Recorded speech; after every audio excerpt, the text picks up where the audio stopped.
Pima County Sheriff's Department saying in a new update that any reports suggesting Nancy Guthrie's disappearance was a burglary gone wrong are, quote, inaccurate, they say, as investigators work to pinpoint what the motive was of this person on her front step who clearly was trying to enter the house at that moment during the hour in question here. So Pima County Sheriff Chris Nanos saying that he's refusing to say whether there was a forced entry.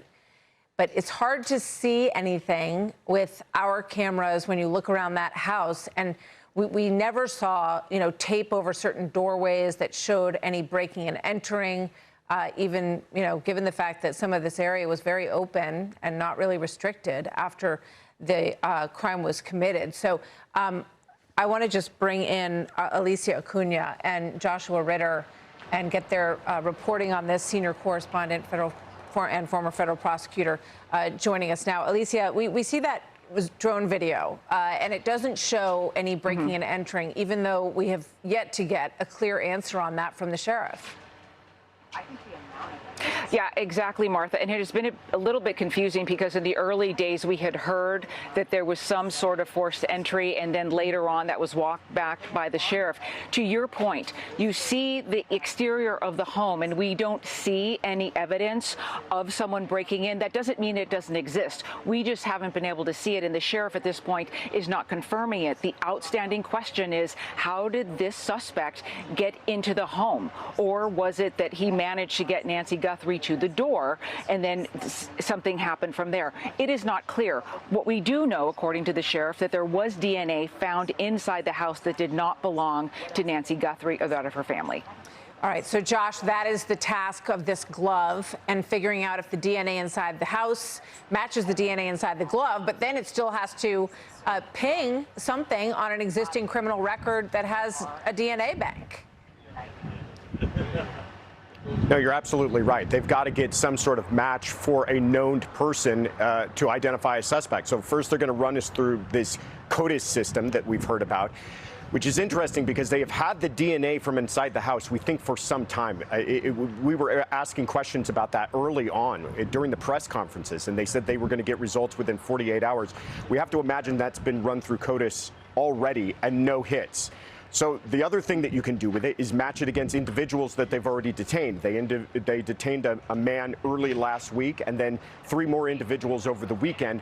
They have secured warrants to get DNA swabs on those people, also looking for a match.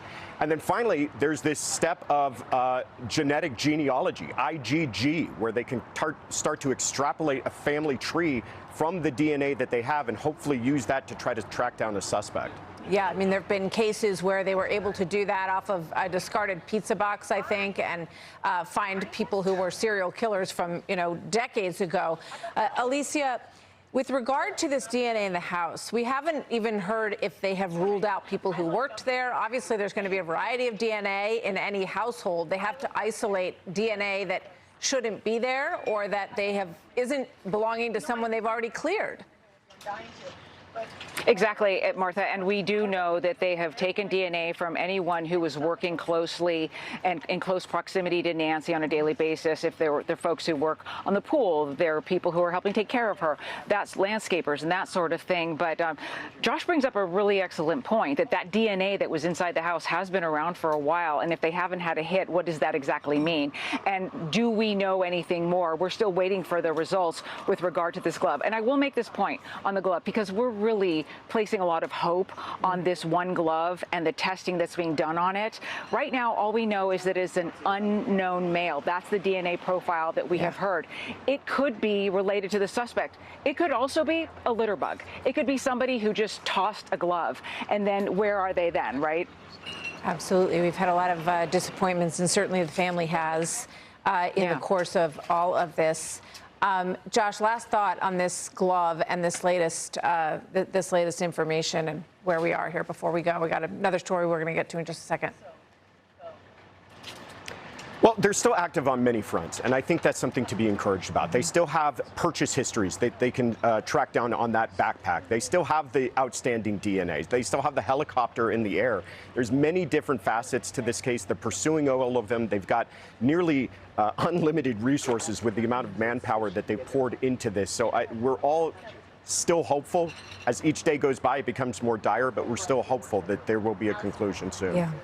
And, you know, the discovery about how this person got in to Nancy, we're just looking at this video of these doors that don't appear to be disturbed, and we never saw any of these particular doors crime taped off as if they had been broken into.